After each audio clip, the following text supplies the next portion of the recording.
Well, Bethlehem on Broad offers a wonderful turkey dinner to up to between 800 and 1,000 people. I would say 50% are homeless. The other 50% are the low-income families with children. Anybody is welcome. The doors are open. We start a hospitality tent at 6 a.m. with coffee and donuts and hot beverage of hot chocolate also. And it's a warm tent where the homeless people can come and warm up and have some fellowship before we open the front doors around 8 o'clock.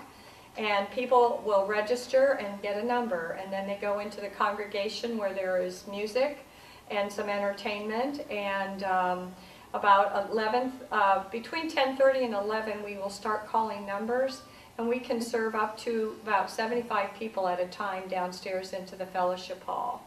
That's what Ryan's job, isn't it? Yes. You want to describe what you mean by calling the numbers? Well, when they register, they start at number 1, and throughout the day, then there'll be about at least 500 people in the sanctuary waiting for their number to be called.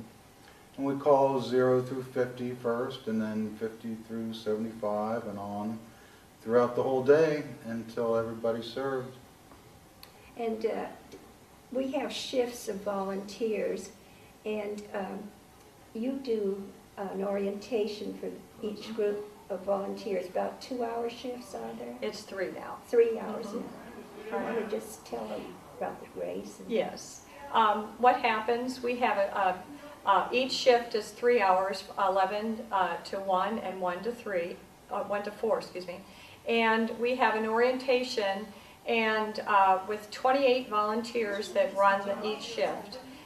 They can be either working the dessert table or serving families or possibly just taking dirty dishes into the kitchen.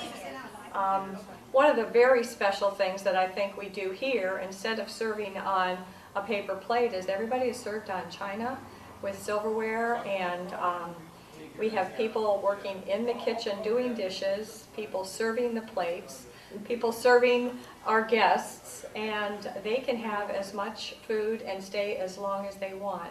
So there's a lot of fellowship between everybody, and once everybody has had their meal, they are allowed, the children get a gift from Santa Claus, and the adults get a bag of toiletries and another gift of either socks or underwear or gloves or hats. And those are all donated by generous churches throughout the Columbus area. And then the last thing they can do is they can have a free telephone call anywhere in the United States. And one thing that I think is important, we talked about this a little bit last week, that before they sit down to eat, you have a grace, Yes. a prayer. We have, when the people come downstairs, there is a landing in the fellowship hall. And we have greeters that stop the people, and we'll have a prayer with the people before they sit down. And it's just a nice way of starting off your meal with a prayer. And because probably a lot of these people may not pray, and so being in a church environment, I think is very appropriate that we do pray with each and every one that comes to have a meal. 3 or 4 years, we've had large donations of poinsettias, and one of the real hard things to do is to get all the poinsettias in. You've done that, haven't you, Ryan? Yeah. And you have done it too. Oh, yes, yes. And so, but that is the gift of gifts. I noticed when I was down there last year that they had a very hard time not selecting those before they ate instead of after. We have 2 other events. One is over at Broad Street United Methodist, where we give out food boxes, and they have a Christmas party for the children, and with photographs, and you could tell a little bit about the collection of those boxes. The food boxes, we collect food at all the churches, and they are distributed, or the food is collected over at Broad Street United Methodist, and they get enough food for a couple of days, not a whole week, but enough for 2 or 3 meals for a family. The families have to sign up prior to, but 100 families will be coming in and getting food. They are signed up in shifts, and they have lots of volunteers to handle that amount of people. They offer cookies and beverage and an area for the children to play while they're waiting. And it's an all-day event. We usually get 20 or 30 food boxes left over that we will pass out to families that cannot make it on Christmas Day. And we have several people that will deliver food boxes for those families that do not have transportation or unable somehow to get here to have a Christmas dinner. So we will provide them with some form of a meal for them. And then our first event is on December 1st, and that is called Project Help. So there'll be probably 350 to 400 families that will be served. Mary Day and Jim Pulis from our church are very much involved in that. Bethlehem on Broad Street is Christmas in Columbus.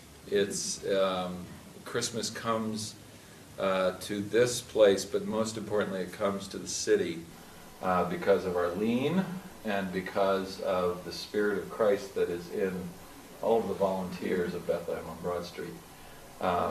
We are blessed to be anointed for this service, so, and Arlene has guided us through all these years, so thank you. I just want to say that I am always on sort of the edge of Bethlehem. So, and from the edge you can see things that those who are steeped in the middle of it don't always get a chance to look at. But what I see is, a call from Ohio State. We've got 20 turkeys. Where can we deliver them and when? We have people walk through the door on Christmas Eve, not to come worship, but to find out how their family can serve the next morning. It's just a constant flow of people serving, people receiving, and sometimes it's hard to tell which is really which. I mean, because it all sort of blends together into this beautiful, beautiful scene of God's love. So thank you. I just want to say that it is the blessings of so many really good-hearted people. Today we heard a sermon from Janine Wilson in which she talked about, are you going to do what's right or are you going to do what's easy? And Bethlehem on Broad Street is doing what's right, but it's never easy. So thank you very much.